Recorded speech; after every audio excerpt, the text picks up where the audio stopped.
because he's one of the top 10 most fouls players in the country, so he can't afford to be picking up any extra fouls. That's not his. I mean, he's fouled out 8 times this year. That's top 5 in Division I. They have 2 of the top 25 foul-prone men in America. Deep 3. Swish. Jake Ensminger. Ensminger has been under 7 points his last 5 games, and he's just one of those guys that can get hot, especially from the three-point line. Steps into travel on Lake. Well, Herb Sendek, now in his 10th campaign with the Broncos, 5 straight 20-win years in Santa Clara. He's been a coach of the year in the MAC, the ACC, the Pac-12, then the Pac-10, and he's closing in right now on 600 career wins. He's at 597. Yeah, he's the 46th most victories in Division I. Great ball movement. Christian Hammond off. Tipped and controlled by the Beavers. And Olavi Suutela right down for the dunk.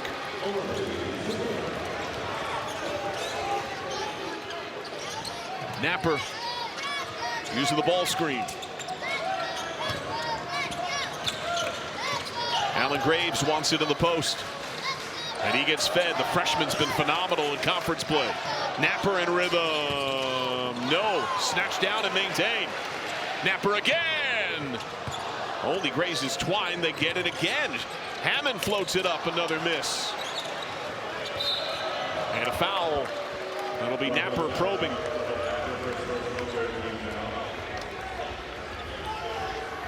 See this here in fast break. Oregon State doing a good job of rebounding. And how about Suutela running the floor and finishing with authority? Has started 9 straight, 16 of 18. The freshman out of Finland, who missed time over the summer. He was back in Finland playing with the national team and fulfilling a national military obligation. Johan Munch. To get beat off the dribble. So who's the back line of the defense? It's guys like Graves. It's guys like Boyer. So that's part of the reason why they have so many fouls. And we asked Herb Sendek, is that a concern or how do you coach it? And he said, play hard. Mahi for 3. And he's been a long believer in that. That's been a mantra of his for years. You play harder, you foul less. And if you have depth, you have the capability of doing that as well. 3 ball. A little flat and a miss. Weak side one by Graves. Well, the Broncos haven't hit a shot in their last 5 tries. And they take a lot of threes. They make a lot of threes. Not a great percentage. Nasty crossover. But no chance to finish. Now Mahi. Swish. And because Oregon State helps so much, so even one pass away, if you move the basketball, get one paint touch and attack, you can kind of get whatever you want on the perimeter. 9 mark. So Lake is just about automatic. He converts. There's a lot of time for these homestanding Broncos. Their senior day, last game of the regular season for both teams. Broncos squarely on that bubble. A poke and a takeaway for Lake. Surveys. The dump to Munch. Up and rattles in. Lake is surgical in those pick and rolls. He understands when he doesn't have an advantage, but there's 2 on him, when to give that ball up, and then you have an advantage on the weak side. Inside. Hesitation for Darlin. On high, Mahi the same. He's got Diaz-Graham on him. The lob with a size mismatch. Munch laid help. Opposite 3-ball. Darlin. No. And weak side of Kissy. That's textbook defense from Oregon State, helping on the mismatch down low and then closing out hard on shooters. Oregon State playing well of late, wins in 6 of 8 overall, 3 of 4 on the road, and it hasn't felt authoritative from the Broncos, who walloped Oregon State in their first meeting. Contested 3-ball, not there. The board, Graves fouled hard. Yep. They elected to do, were willing to do last year. And that just shows the maturity and the wisdom from young players. Understand, look, I could take advantage of a year of basketball, still get paid some, and then also get better. I mean, it's not much better stuff to do than that. The arrival of Graves as a decorated prep star in Louisiana. a role player, but Graves has been in and out with 2, and Aboye has been in and out with 2. Graves back in on high for 3. Off iron, Mahi off the up fake, feeds a cut, and Graves, lefty finish. Great job of Graves off the offensive rebound. Oregon State is scrambled in that situation, trying to match up and just cutting to the basket after missing the catch and shoot 3. Lake.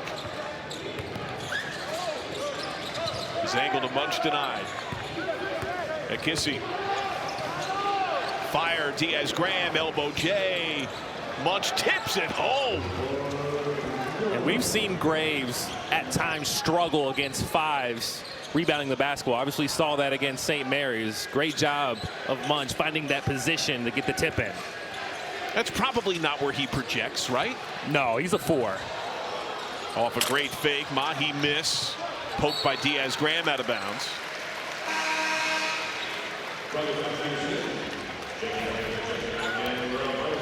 Just again, this is a beautiful cut from Graves off the offensive rebound. And then how about Munch? Off of that high-low action where he's posting up, understands the shot goes up, gets that position, is able to get the tip in.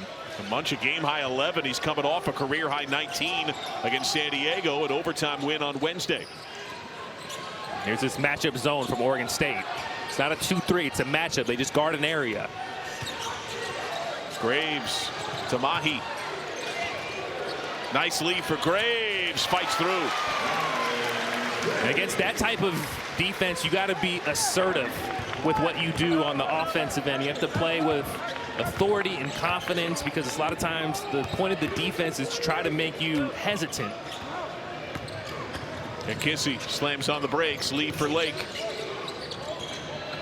C is back in there with 2 fouls. Munch carving space and a foul on Graves. Hedge, so he's very valuable, important to this team. And it's Allen Graves, who's had his own foul concern. He enters with 3, who takes his spot. Different pressure here for the Beavers. Yeah, 1-2-2 to just try to disrupt the rhythm of the Broncos a little bit. You love what Brent Napper has given of late. Yeah, he's just a kind of a calming force and makes the right reads. Doesn't always make the shots and is a little bit undersized, but understands when to shoot, when to pass. Mahi wanted that ball. Sidestep 3. No. Great follow and 1. Have it. Well, the foul goes on Lake, and here come the Beavers.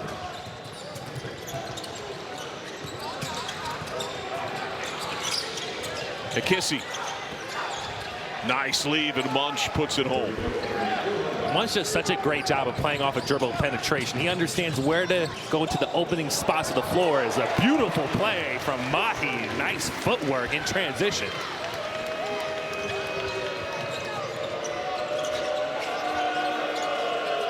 See the dump to Munch. Double comes. Opposite. Lake for 3. Got it. And again, it's Munch with the hockey assist. He sets the screen, gets the ball, recognizes he gets double teamed, and gives himself up. Great swing, and an open shot for Lake. Broncos visibly spreading the floor. Graves carving space inside, getting 3-quartered by Munch. Napper denied on the drive. Lake stays with him. Mahi thought about the hesitant 3. Graves stumbled awkwardly. Hammond. And great of the lane giveaway. Nice look at Akissi, the hesitant 3, short. The possession so precious for the Beavers. And that's the one thing the Beavers have lacked. They've really struggled shooting the 3 ball. 4 of 16 now from 3. Taken away by Munch. Sutella on the run, too long, couldn't handle, out of bounds. By the emotional outpour of his players. But now Santa Clara, we were talking some during the break. You feel the start of the second half has been the junction point of the game. Yeah, I mean, they scored 13 points in the first 4 minutes of that second half. And I really feel like when it comes said and done, that's going to be the difference of this game. Graves kick, Napper 3, no. Rattles loose to Mahi. Graves wants it. He pops a triple. Got it. His first make from deep tonight. And amongst the things that he does great in conference play, a 41% three-point shooter. His turnaround from non-league into league significant. McKissy wrapping around. Zutella trying to bully ball. Turnaround is good. Throwback shot over Darling. Good job of Zutella getting over that left shoulder, being able to go over the smaller Darling. Napper rejected. It just feels like there's a sense of rhythm to Santa Clara that it did not have in the first half at all. Yeah, just doing a much better job of running sets and running concepts. And I know a lot of times you don't run sets per se in the modern basketball, but just having a more deliberance about what they want to do on the offensive end. See on the drive. Banker miss, and Graves has it. Hammond.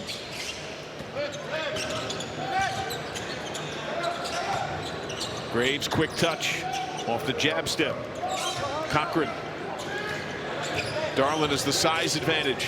Wrapping around. Graves all day. No. Ensminger pokes it, and the finish floated home by Cochran. That's the second time we've seen Ensminger make that touch pass off of an offensive rebound, a high IQ play to get your teammate a shot. Lake steaming down the floor and a foul.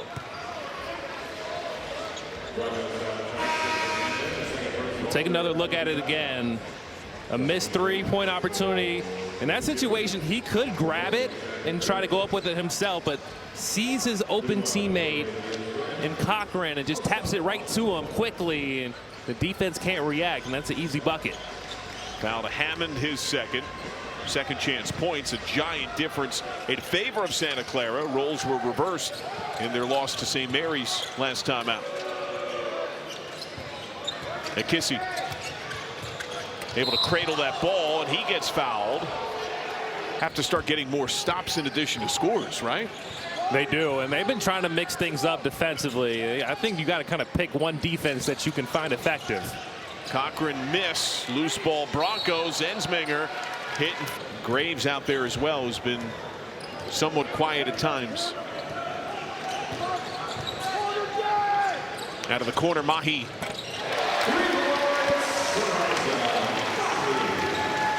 Great job of Santa Clara just attacking quickly. It's a matchup zone Oregon State's running, and getting an overload on the right side of the floor. There's only 3 guys for Oregon State, so somebody's going to be open. On that possession, it was Mahi.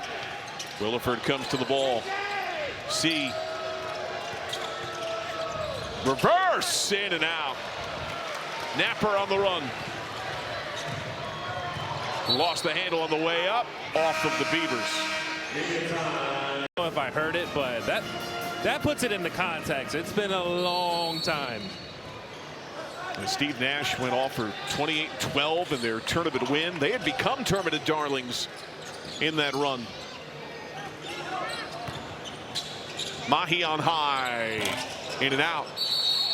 And a foul on the floor as Yak was trying to box against Graves. And Yak has his third. Hung in the rafters, Steve Nash, who led his Broncos to a win over Gary Williams' Maryland team.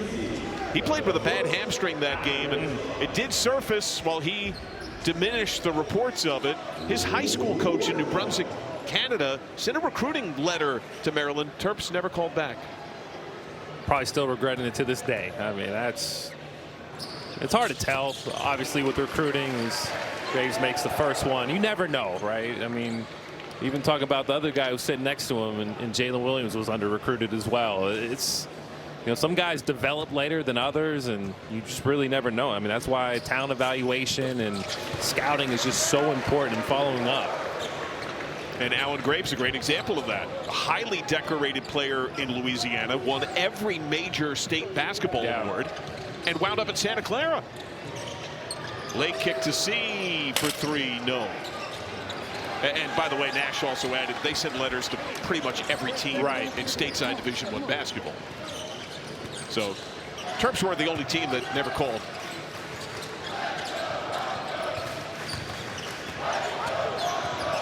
Cochran, kick to Ensminger. Extra pass to Cochran. Now it's Mahi for 3. Rainbow miss. I thought Mahi could have shot faked and probably got to the rim and dunked it.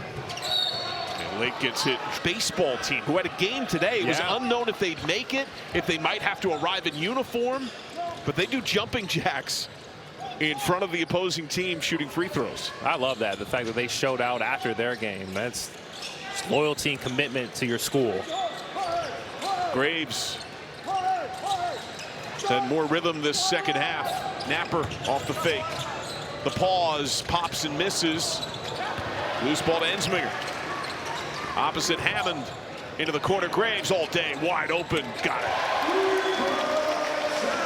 It's just the second chance points, and Ensminger has been the unsung hero as we get a deflection there, full court.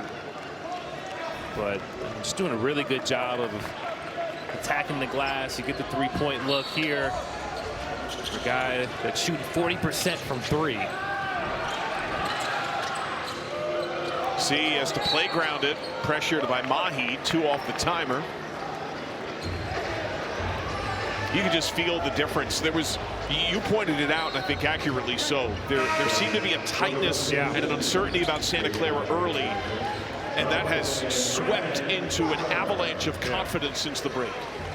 Yeah, and it was the first few minutes of the second half where you see a couple shots go in, you force turnovers, and then it just gives you a little bit of freedom and comfort to play your brand of basketball.